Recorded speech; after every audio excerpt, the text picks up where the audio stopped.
tell you to trust women not by what they say, but how they move, because a woman will tell her what makes her happy. I want a man with a car and a house and respectable and responsible. She will never tell you what makes her wet. And what makes her wet has nothing to do with righteousness. Actually, I will tell you that men that are more on the dark side, the mysterious Batman, will get way more pussy than motherfucking happy-go-lucky Superman. Because women, for whatever reason, gravitate towards the mysterious dude. They don't gravitate towards the I'm righteous and nice and I'm going to protect you type of person. Fact. They You don't can be mysterious and righteous. You conflating two different attributes that have nothing to do with one another. Six. Just go to the core of it, right? Whoever you get with when you take your chain off, when you take the clothes off, not like literally, whatever. That's why most men know who like them when they're coming up, not when they're already at the top at the finish line, and the women are looking at what you have and what you possess and your reputation. For the most part, the men that get women just showing up, the same way that the women that just show up, we know who genuinely high value men are to women are the one who just once they see him, it's already over. She know right when she see him, I have sex with him. So the things that men do to go expand themselves, like let's say the brothers up here, they already have those things. When you add all the other past intrinsic values, your reputation, how productive you are, if you're righteous, if you're powerful, that just adds to your value. But the men who show up, who already have the core value pre-selection, that's who women really value. And that's why they get mad at the man that he ain't got to do nothing because he's just going to keep getting women. He ain't got to do nothing. And they're like, I can't stand this mother. He an a-hole. He a womanizer. He a narcissist. They ain't even got the man diagnosed. But every time we ask them, man, who you like, they like those guys. They don't ever like the righteous guys and the guys who do right by them. They'll use those guys and use them as a filler until they can get access to that guy again. They always chasing the guys they can't control. And the what you just described was what happens. The premeditated infatuation. They don't value that guy. They think they do. Okay. Until they get with him. And then when they get with him, they do not value those characters. Look, Tiana Taylor had a ball player. Look how she's talking about him. Wait, let me land real quick. Look how she's talking about him because she did not value those characters. She might have met him and was like, he's 6 feet tall. Six. The nicest woman I've ever met in my life is a big girl who lost a lot of weight, who was extremely attractive. She was extremely humble, but she was big. She got humble. She learned how to cook. She learned how to make connections with men. She learned how to talk, how to be funny. If you see a lot of big female comedians, they are great to talk to. They have a great personality. Mm-hmm. A lot of those women, if they're not the comedians, just women in general who lose a lot of weight, they built so many different characteristics to connect with men that they're this amazing woman. And a dude again and be like, man, I ain't got no problems with this girl because she knows how to be humble. Most attractive women feel like they don't have to do nothing with the men. What increases her intrinsic value to men is if she's a good woman, even though she's a pretty woman, because there's a lot of attractive women who have to do absolutely nothing. That's why they compromise men. But it's the same thing of a man. Him knows who he is, but even those men, when they don't do what she wants, she will get compromised by him. She will be him until she's not him anymore. And they'll go, hey man, these men assholes. These ain't no good leaders. These men ain't real good men because they're not doing what she wants. That's all we say. And that man's totally valuable from the start. That's true. So as men, the truth is, it happens to men as well. That's why you find that men who have less money, they tend to be the ones to buy the flowers, to listen to a woman. Maybe it could be a part of scarcity because he doesn't have the money to make up for it. So what average men usually do is buy the flowers, do all the nice things, right? The things we see in the movies, beg her, call her every single day. But you think Chris Brown picks up the phone to call a woman back? Oh, text her and check on her, how her day was? Nah, because he has the money and the status to make up for it. So the same thing is true for women. Women who are really pretty, beautiful, like they don't care to cook for a man because she has the beauty. And over time, men have shown her that she doesn't have to do that shit because she's beautiful. Because most men would rather be with a beautiful woman who does nothing nice for them rather than be with a woman who's like a 5, who's 200 pounds. Now, over time, the same way women regret, having the bad boys and having kids with them, over time, men also, as they get older, they get to realize, you know what, I would rather be with a woman who's not as attractive, but gives me peace and she can cook. So over time, both genders realize, you know what, this is more important. Let me forget the looks. The women are like, let me forget the money. Let me just get the average guy. The man is also like, let me just get the average woman. and Fatty. So I mean, listen to the conversation very closely. I would have to say that, I mean, if we're being honest, we all kind of agree with one another here. There's not too many things that we truly disagree with. Six, you are speaking facts. I think Six actually won the first part of that. This is just my opinion real quick. I think that Six actually won the first part of that debate, but then I think that Fatty came back and he made some valid points, but the goalpost was shifted in different areas. One, the goalpost was shifted in the area where Six was speaking about, well, hey, he did say that from his first sentence, yeah, if the woman sees this in the man, then, you know, this is what's going to make the man high value. I think the one thing that we're missing, though, is that from a secular view, men set the standard for morality and women follow it. So when we're speaking about a righteous man, men set the standard of righteousness in a secular view. You know what I'm saying? So with that being said, it's like, yeah, whatever the standard is, it's like at both sides are speaking facts. So what Fatty is saying, like, yeah, no, women, they like, you know, malevolent men. They like the bad boys. That's facts in many cases. And Fatty gave many scenarios where that's right. But then from Six's standpoint, it's like, well, if the woman came up with some morals and some values, then she would maybe prioritize that. But it all depends on what the woman is prioritizing. I would say, generally speaking, women don't really prioritize morals. They prioritize status, money, and their feelings. So here's a quick example. Here's a quick. That would go to Fatty's point. That would go to Fatty's point. But here's a quick example. That's what they prioritize. Here's a quick example of righteousness in the relationship, and I'm gonna ask these three women. Here's righteousness in the relationship. Look, I know you doing your thing. I know you do your thing. I ain't gonna say nothing. I ain't gonna look. But don't fuck the lady across the street. That's righteousness. I know you do. I know you do. I ain't even gonna bother you. I ain't gonna look. You do what you do. But don't fuck the lady around the corner in our same gated community. No. That's what I mean by righteousness in the relationship. And even if they because that would be unrighteous. And even if they do, they're going nowhere. Because Future, because Stefan Diggs, because motherfucking that's not true. You better ask Belinda Gates. You better ask Belinda Gates. That's not true. I'll let you land. You have to let me land. Woman will say something, and then they will do completely different. Woman will stay with the abusers that beat him up every motherfucking day if they like him enough.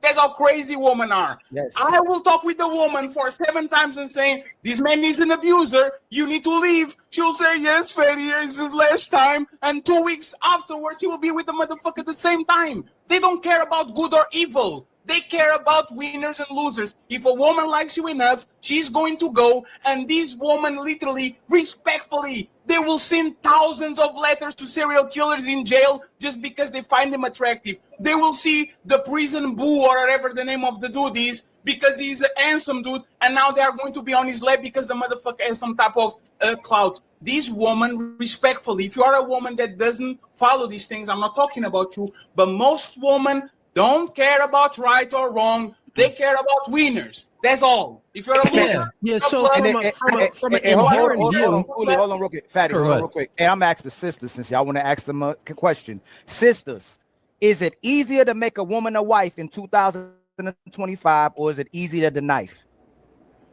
It's probably easier to knife, but before you give context, and then Kelly, you can grab it right. Alexa, is it easier to make a woman a wife today in 2025, or is it easier to knife? I think it's easier to make a woman a wife. Okay, that's her answer. Jada, is it easier to make a woman a wife in 2025, or is it easier to knife? To knife. Okay, Kelly, now you can give your context, and I really want to know why Alexia feels like it's easier to make a woman a wife than it is to knife, because most women will get in bed with you and submit in bedroom before they make you some cornbread or some mac and cheese or some soul food. But go ahead, Kelly, you give it context, Kelly, and then let Alexia respond to you as well too. I just wanted to add to what Fatty was saying. Like, I think two things can be true. I do think, as far as, the righteousness or whatever, but I do think some women, or a majority of women, everybody has a breaking point. So like to what Six was saying, as far as, you know, messing with the woman across the street, I think a lot of women's I guess breaking point would be having a baby on them, or you know, have cheating within the household. That, you know, I do think everybody has some type of breaking point where they can't go no more. So what you were saying about, you know, what's the girl name? Cardi B. We know Offset cheated a whole bunch. She reached her breaking point, and I'm no Cardi B fan. I just wanted to, you know, speak to that. But so what you were saying, Ali, as far as easier to knife or easier to wipe, I just think majority of women have very low value or low values, and they will sleep with you. They'll do everything instead of, you know, showing that they are wife material. I mean, that's why we have such low marriage rates. You know, I definitely think it's easier to sleep with a woman for sure. Like, I mean, kids are having sex in friggin' middle school now. Mm-hmm. Yep. Yeah, but also you can't show how to be a wife if you are not taught to be a wife. You feel me? Majority of women came from households, and men too, where the parents were not married. So who showed them how to be a wife? Because being a wife is not like a switch that you turn on and off. It's a duty. So you're going to have to learn the skills that, you know, help you with the duties of being that said person. Because women these days, they believe cooking and cleaning and being a man's piece are things from 1800s. Even if we know that a man providing and protecting, I think from 1800, but what they choose to do is, for a man, your roles are going to stay the same. For us, our roles are different. You continue, you know, protecting and paying my bills, but I'm not going to cook and clean because it's a new world right now. Go ahead, Alexia. And just to add before you go, Alexia, women are delaying marriage now till 29. So what do you think they're doing prior to 29? They don't want to get married at 18. They don't want to get married at 23. They don't want to get married at 27. 29 is the average. Mm-hmm. But I'm going to let you expound about saying that women would rather, you can get a woman to be a wife faster than you can have sex with her. So here we go. I want to know where y'all finding these women that's so like ratchet. Like, I don't know, maybe it's just me and my circle, but me and my girls, like, we just don't operate like that. Okay, but we're not talking about you and your girls. Oh my God, I hate when they use these excuses. They talking about the majority. I used to think that too. Not your anecdotal. I never. Okay. They talking about like the majority. The majority. I'm the same way. The majority. Yeah, so because with the conversation, like the thing that's got me a little on the edge with the conversation is, I think there's women who have morals, and then there's the other side of women who is like, oh no, like we could do a one night stand and I'm good. I've run across both, but I will in for the sake of the majority, because I'm a high value woman, so I cannot speak for what women with no morals do. I don't have those type of friends. I don't hang around those type of women, so I cannot speak to what they do. But I will agree with you guys. I do believe, for the majority, I absolutely do believe that it is easier to sleep with a woman than to marry her first. Like that's like, come on, like that's not even a conversation. Okay, thank you. That's all we're saying. So when we talk about righteousness, y'all are the gatekeepers. If most women were righteous, men would have to get married. It's just straight like that.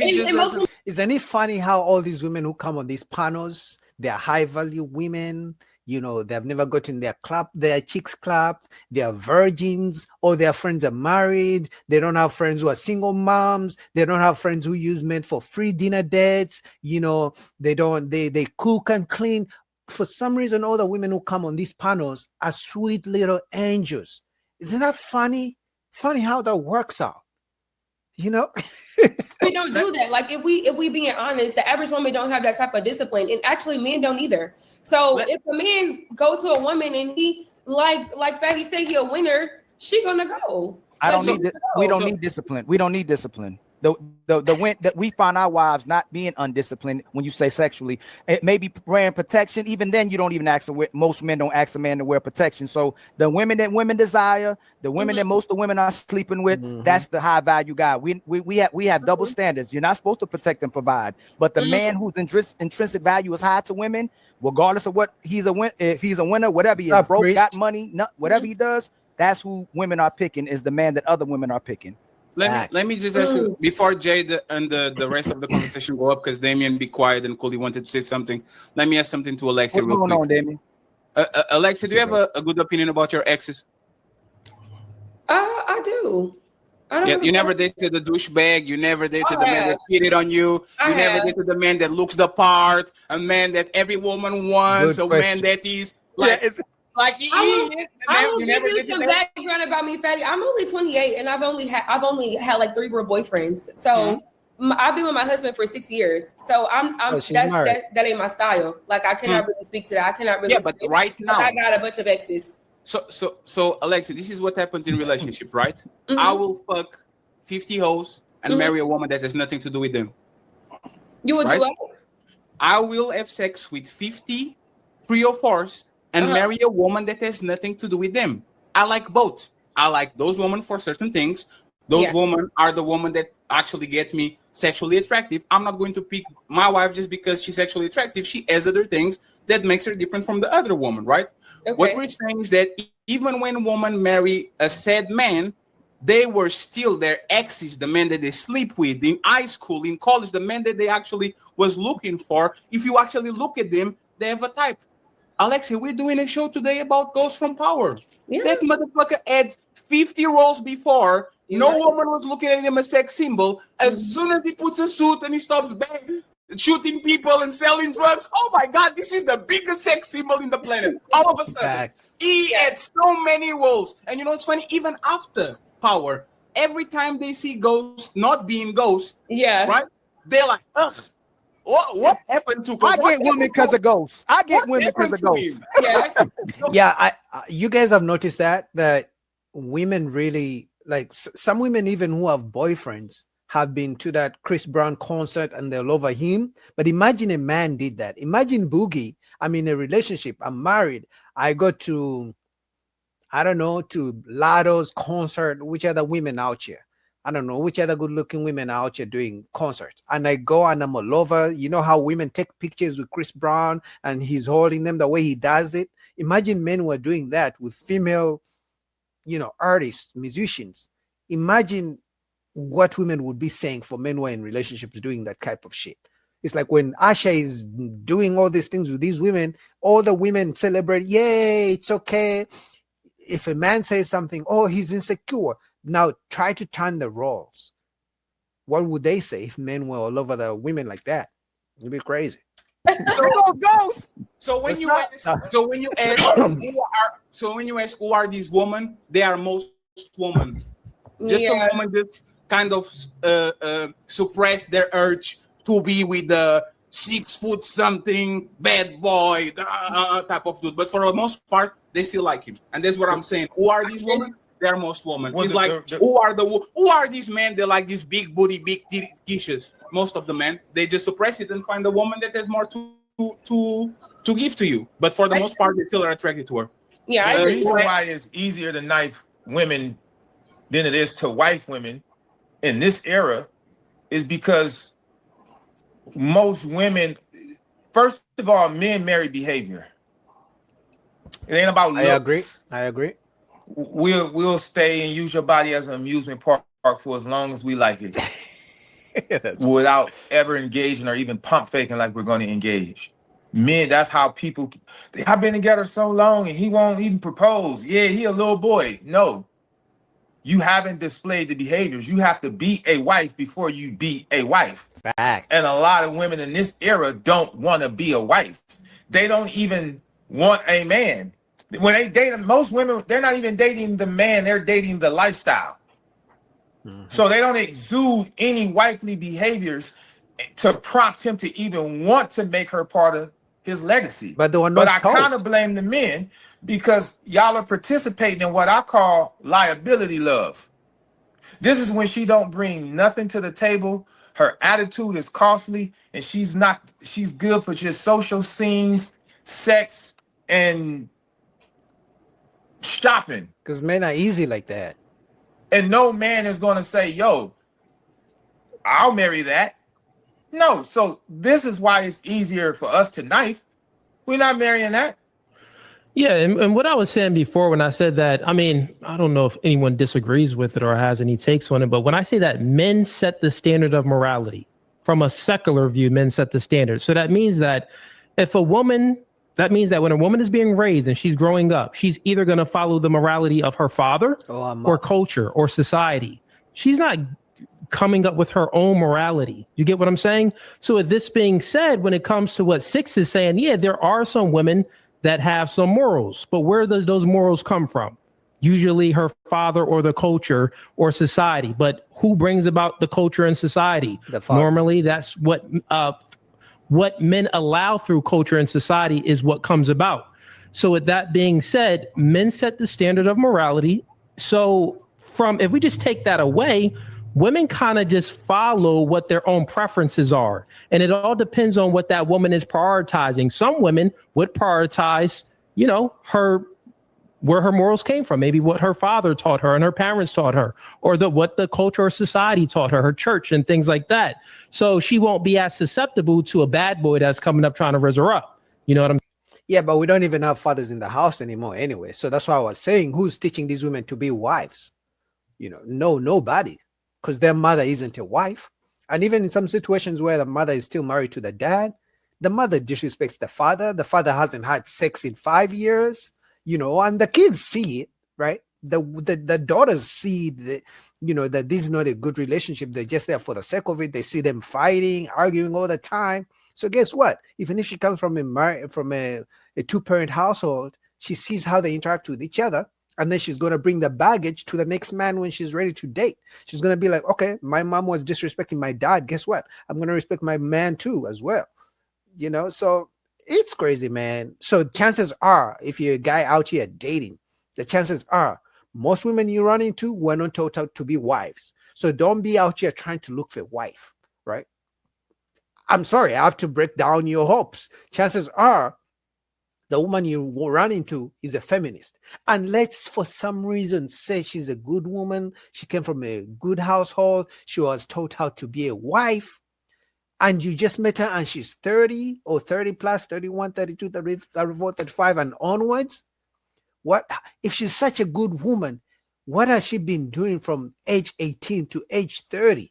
I mean, you're claiming she's such a good woman. She has wifely duties. How come other men didn't see that in her? Those are all questions you have to ask yourself. And then you have to go a step further. Ask yourself, okay, she's a good woman. She's age 35, never been married. None of her exes try to wife her. What do the friends look like? Are they feminist friends? Because chances are she may be a good woman, but what do friends look like? Because guess what? If you get in a relationship with her and you guys get any issues, guess who she's going to run to? The feminist friends. So those are all questions most guys don't ask themselves, but they are relevant and they're going to show up when you guys get in a relationship.